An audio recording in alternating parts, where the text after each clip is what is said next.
Hello दोस्तों, स्वागत है आपका अपने YouTube channel Rohit Goswami law classes में। और आज मैं कराने वाला हूं आपको हिंदू लॉ। ये है आपके लॉ और जिसे हम बोलते हैं हिंदू लॉ। हिंदू लॉ का आज मैं कराने वाला हूं आपको लॉन्ग क्वेश्चन, और यह क्वेश्चन है आपके लिए वेरी इंपॉर्टेंट। ये क्वेश्चन अक्सर 5 नंबर में, 10 नंबर में, 20 नंबर्स में अक्सर पूछा जाता है।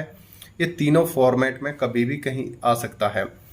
वेरी शॉर्ट भी आ सकता है, शॉर्ट भी आ सकता है और लॉन्ग। ये क्वेश्चन तीनों फॉर्मेट में अक्सर पूछ लिया जाता है। तो ये क्वेश्चन आपके लिए बहुत ज़्यादा इंपॉर्टेंट बनता है, तो इसलिए मैं कराने वाला हूं आपको इस क्वेश्चन को।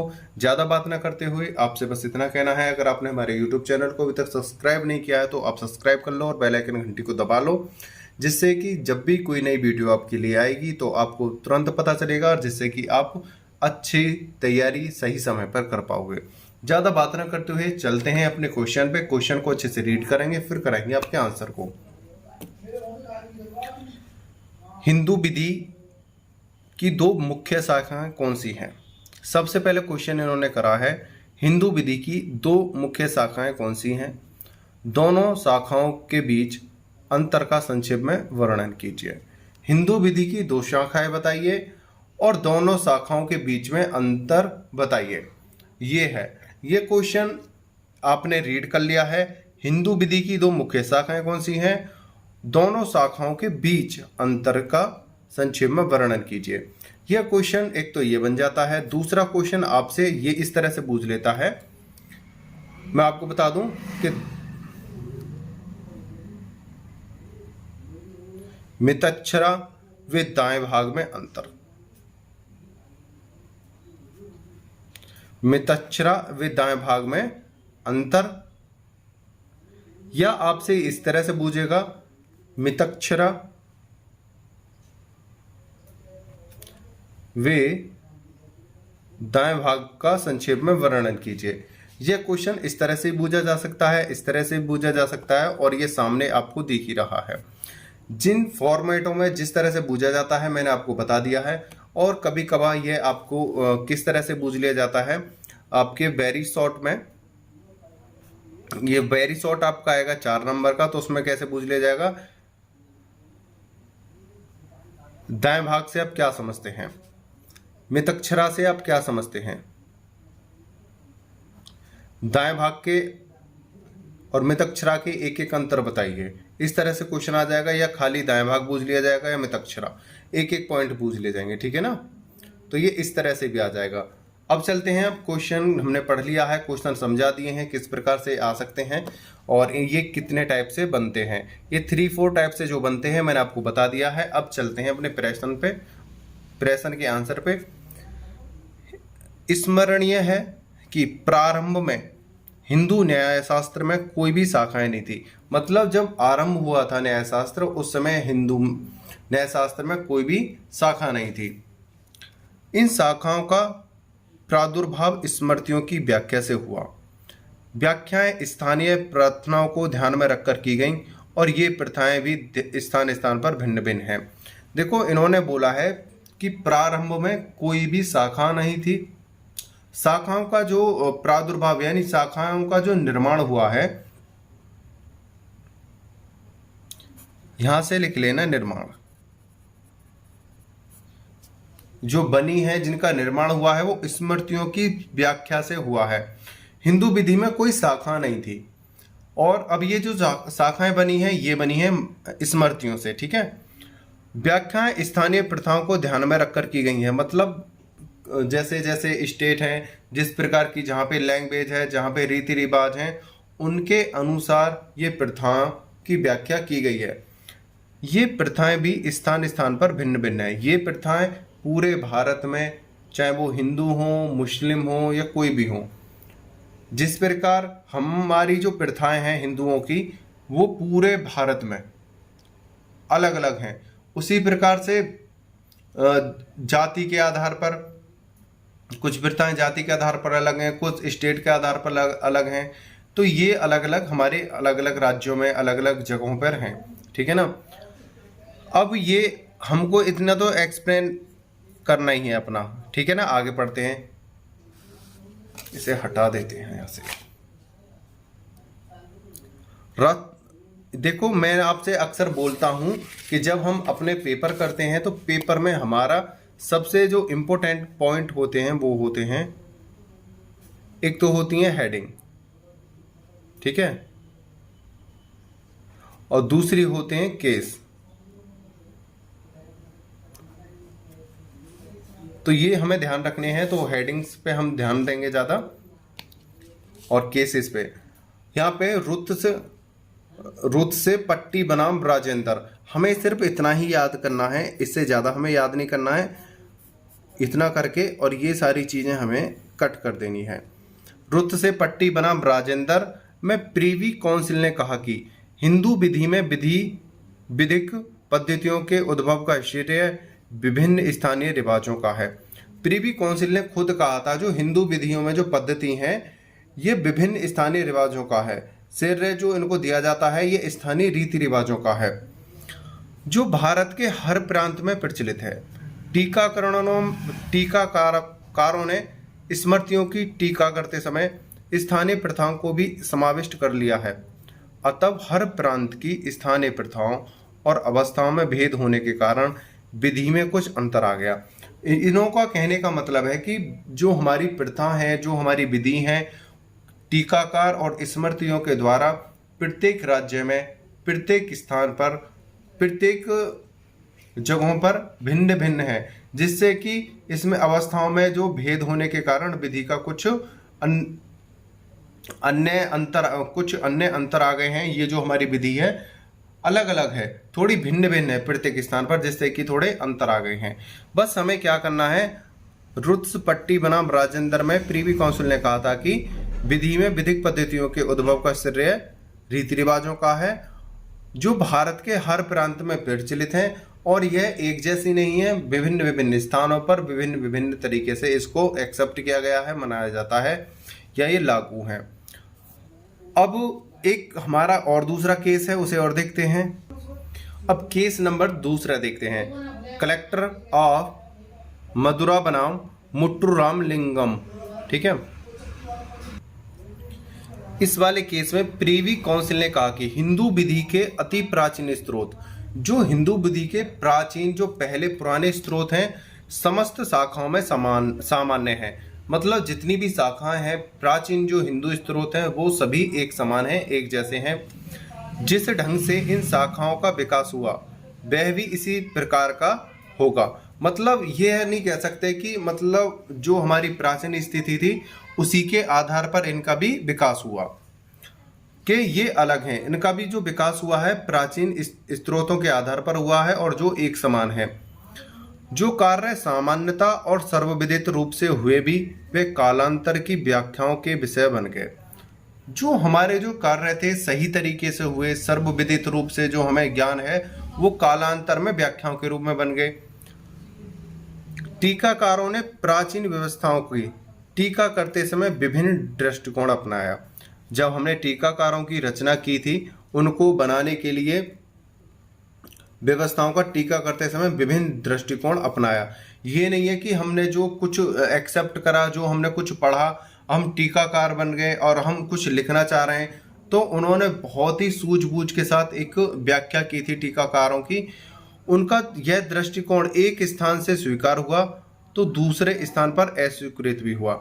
मतलब उन्होंने कुछ रूल बनाए थे, कुछ नियम बनाए थे, उन्होंने कुछ व्याख्याएं की थी। कुछ लोगों ने तो उनको एक्सेप्ट करा,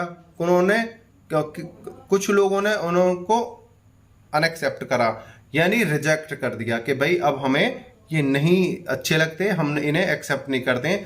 जो हमारे प्राचीन रीति रिवाज चले आ रहे हैं हम तो उन्हीं को चलाएंगे, हम इन्हें एक्सेप्ट नहीं कर रहे हैं। उनका यह दृष्टिकोण एक स्थान में स्वीकार हुआ, दूसरे पे अस्वीकृत भी हुआ। अतः इन विभिन्नताओं के कारण विधि की विभिन्न शाखाओं का जन्म हुआ। मतलब इन्होंने क्या करा कि कुछ कलेक्टर ऑफ मदुरा बनाम मुट्टू रामलिंगम में इन्होंने बताया है इस वाले केस में कि पहले तो हमारी जो विधियां हैं संपूर्ण जगह एक जैसी हैं, लेकिन किसी कारणवश इन्होंने जब इनका नया निर्माण करा, टीका जो बनाई है पढ़ पढ़ के, टीका जो है किन्हीं का अवशेष ले लेके, किन्हीं को पढ़ पढ़ के उन्हीं के आधार पर उनका निर्माण होता है टीकाओं का। जब इन्होंने टीकाओं को बनाया तो टीकाओं में उन्होंने कुछ अपनी तरफ से व्याख्या की, कुछ रीति रिवाजों को देखा और जगह जगह से उन्होंने स्टडी करी और इनको बनाया। लेकिन इनका बनाने का उद्देश्य यह था कि संपूर्ण भारत में एक जैसी व्यवस्था दिखा दी जाए। लेकिन कुछ लोगों ने तो इन्हें एक्सेप्ट कर लिया जो उनके अकॉर्डिंग थी, कुछ लोगों ने इन्हें एक्सेप्ट नहीं करा। तब इन विभिन्नताओं के कारण विधि की विभिन्न शाखाओं का जन्म हुआ। जब ये कहीं पर लागू हो गई, कहीं पर लागू नहीं हुई, कहीं पर किस तरह की प्रथा है, कहीं पर किसी तरह की प्रथा है, तब इन शाखाओं का क्या हुआ, जन्म होता है। हिंदू विधि की शाखाएं, हिंदू विधि की दो शाखाएं हैं, एक है मितक्षरा, मिताक्षरा, जिसको हम मितक्षरा भी बोल देते हैं। कहीं पर ये आ का डंडा आ भी जाता है, कहीं पर आ का डंडा नहीं आता है। मिताक्षरा और मितक्षरा बात एक ही है, आप कंफ्यूज ना होना, ठीक है। हिंदू विधि की शाखाएं, मिताक्षरा, मिताक्षरा विज्ञानेश्वर द्वारा लिखित याज्ञवल्क्य स्मृति की एक टीका है। मितक्षरा, दोबारा से देख लो, मितक्षरा विज्ञानेश्वर द्वारा लिखित याज्ञवल्क्य स्मृति की एक टीका है। याज्ञवल्क्य ने जो एक स्मृति लिखी थी उसकी क्या है, एक टीका है, जिसका अर्थ होता है सीमित अक्षरों वाली, मतलब निश्चित, मतलब सीमित, जो हमने सीमित कर दिया है उन अक्षरों वाली। आगे पढ़ते हैं। मितक्षरा टीका सामान्यतः संक्षिप्त और मुख्य विषय में संगत मामलों का ही वर्णन करती है। इसका रचना काल दाएं भाग के रचना काल के पहले का है, जो कि 11वीं शताब्दी का उत्तरार्ध काल है। इसकी लोकप्रियता के कारण इस पर अनेक टीकाएं लिखी गईं। देखो, मितक्षरा जो था पहले तो एक याज्ञवल्क्य स्मृति का एक टीका था, जिसका जो संक्षिप्त जो नाम था, जिसका जो अर्थ था सीमित अक्षरों वाली। मितक्षरा टीका सामान्यतः संक्षिप्त और मुख्य विषयों से संगत मामलों का वर्णन करती है। किसका वर्णन करती है? सामान्यतः संक्षिप्त और मुख्य विषय। याद रख लेना, ये हेडिंग है, जो हेडिंग बना देना, इनको ब्लैक पेन से लिख देना, या ब्लैक पेन से इनको जब आप इसको लिखो तो ब्लैक पेन से इसे अंडरलाइन ऐसे कर देना। ये वेरी वेरी इंपॉर्टेंट बन जाएगा और आपके बहुत अच्छे ऐसे नंबर आएंगे, ठीक है। मितक्षरा सामान्यतः संक्षिप्त और मुख्य विषय से संगत मामलों का ही वर्णन करती है, इससे अलग वर्णन नहीं करती है। इसका रचना काल दाएं भाग के रचना काल के समान है, मतलब जो मितक्षरा का जो काल है दाएं भाग के समान ही है, ठीक है, जो कि 11वीं शताब्दी का उत्तरार्ध काल है। इसकी लोकप्रियता के कारण इस पर अनेक टीकाएं लिखी गई। किस पर लिखी गई? मितक्षरा पर बहुत सारी टीकाएं लिखी गई। टीका का मतलब क्या होता है? जैसे हमने कोई किताब पढ़ी, उस किताब को पढ़ने के बाद हम उसे अपनी लैंग्वेज में ट्रांसलेट करें, या उनका कहीं और 2 किताबें 3 किताब पढ़कर अपने शब्दों में एक और किताब का निर्माण कर दें, या अपना ज्ञान उसमें जोड़कर उसे लोगों में प्रोवाइड करा दें, उसे कहते हैं टीका। तो ये कह रहे हैं कि इसके जो है निम्नलिखित जो है इसकी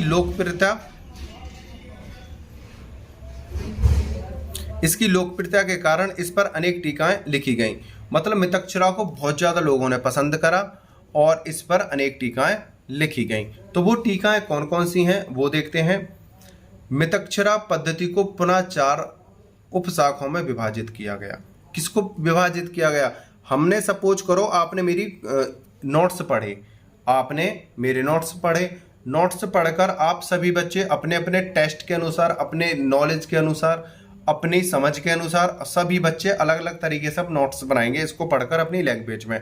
जो आपने बनाए हैं तो हम उन्हें कह सकते हैं टीका। और मैं आपको कहाँ से करा रहा हूँ? ये यूपी पीसीएस जे की गाइड से मैं आपको करा रहा हूँ, पीसीएस जे की गाइड से करा रहा हूँ। मैंने कराया, ये टीका हो गया, आप जो करोगे वो टीका हो गया। मतलब एक दूसरे से लेकर हम कुछ बनाते हैं, ठीक है। अब मितक्षरा इतनी अच्छी थी जिसे मितक्षरा को पढ़कर इन लोगों ने बहुत सारी टीकाएं लिख दी। जो टीका वो थी वो कौन कौन सी?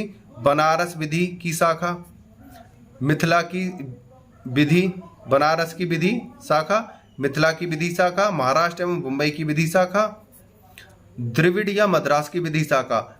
हालांकि शाखाएं तो बहुत ज्यादा थी, लेकिन जो प्रमुख और जो मुख्य शाखाएं थी उप शाखाओं में विभाजित कर दिया। किसको? मितक्षरा को। और वो ये इंपॉर्टेंट है, इनको अच्छे से याद कर लेना, रट लेना, आप ये बात ध्यान रख लेना। आप अगर इनको अच्छे से वहां पे करते हो तो आपके बहुत अच्छे नंबर आने वाले हैं। पहला है बनारस की विधि, मिथिला की विधि, महाराष्ट्र एवं बम्बई की, आप इसमें से महाराष्ट्र बम्बई की विधि शाखा, द्रविड़ या मद्रास की विधि शाखा। आप इनमें से महाराष्ट्र की विधि शाखा भी याद रख सकते हो, मद्रास या द्रविड़ की शाखा भी याद रख सकते हो। ठीक है, उम्मीद करता हूं आपको ये अच्छे से समझ में आया होगा। आगे चलता हूं।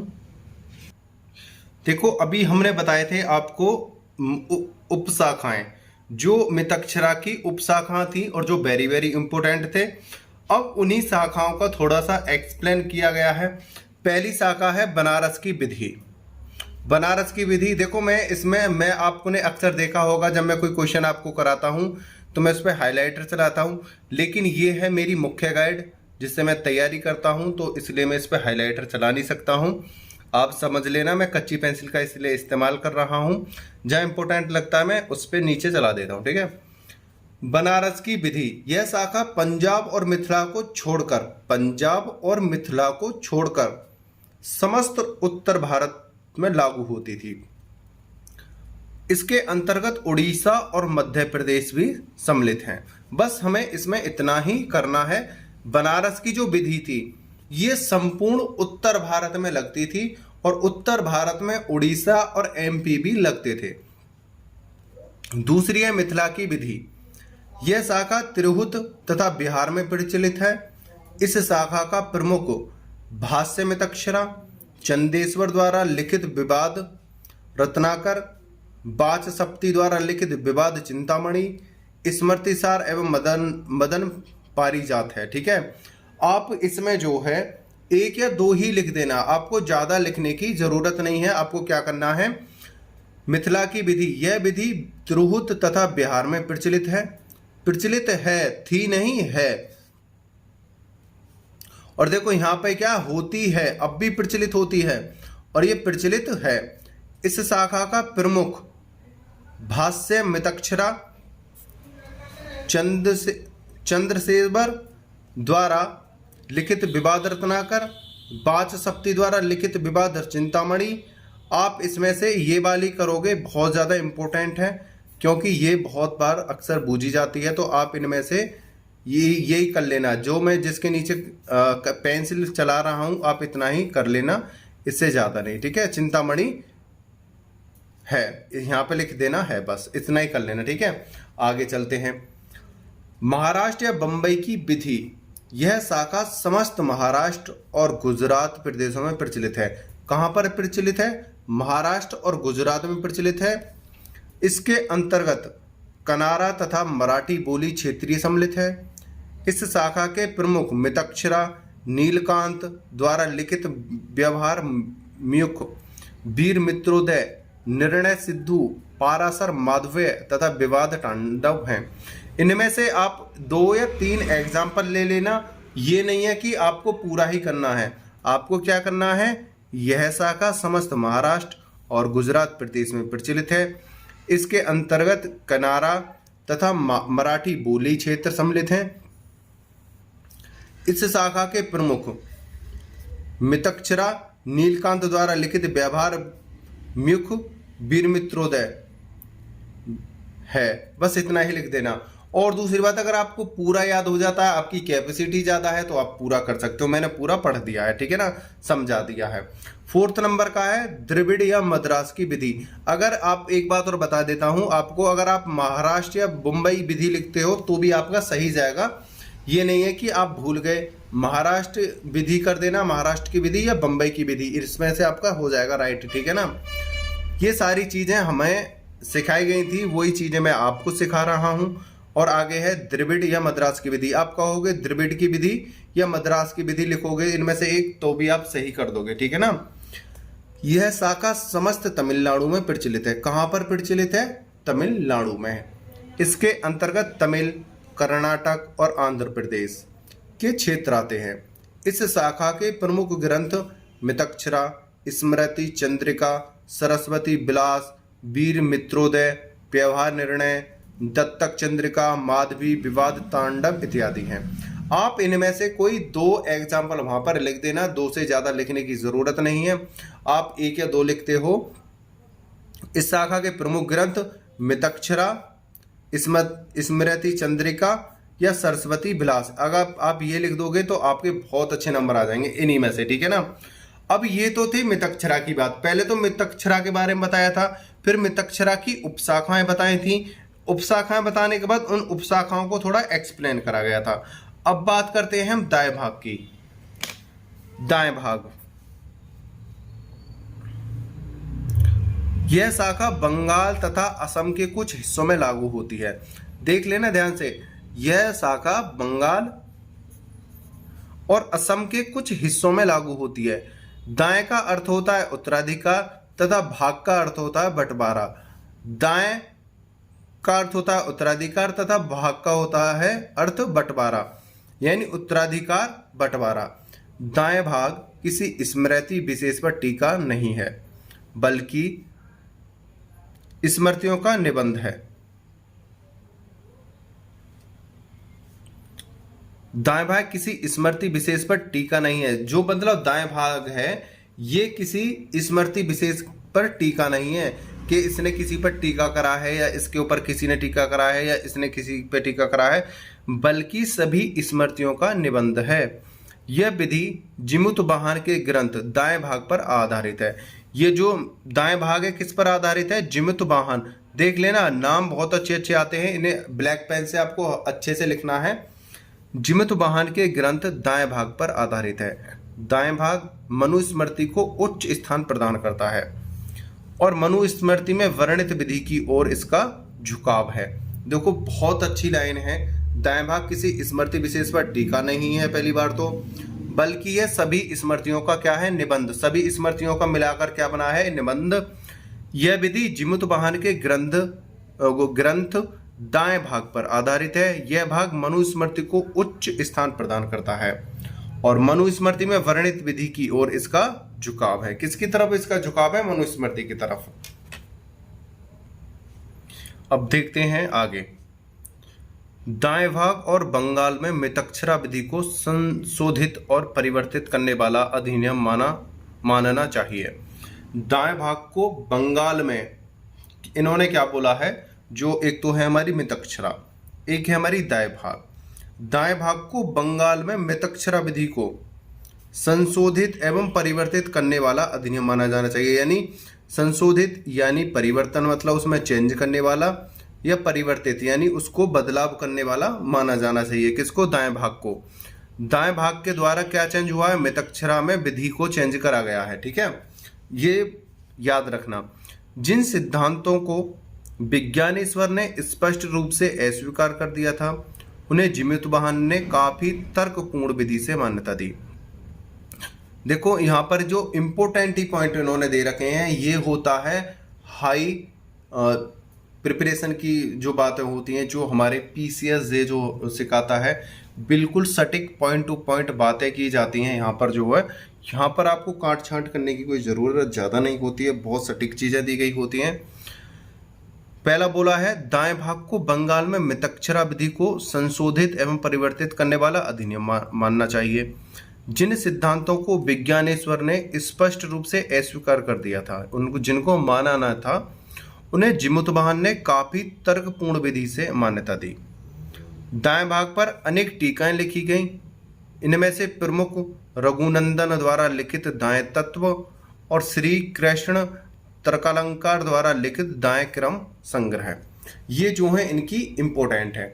आप इस थ्योरी को पूरा याद करना है, इसमें से कोई भी थ्योरी छोड़ने वाली नहीं है, क्योंकि पॉइंट टू पॉइंट है। और आपको एक बात बताता हूं, जहां पर भी कोई भी नाम आ जाए राइटर का या किसी बुक का, ठीक है ना, आप वहां पर या तो ब्लैक पेन से लिखना या ब्लू पेन से लिखने के बाद वहां पर ऐसे नीचे ब्लैक पेन से अंडरलाइन कर देना, आपको बहुत अच्छे नंबर ऐसे मिलेंगे। ध्यान रखना, ऐसे करके नीचे लाइन खींच देना, ठीक है।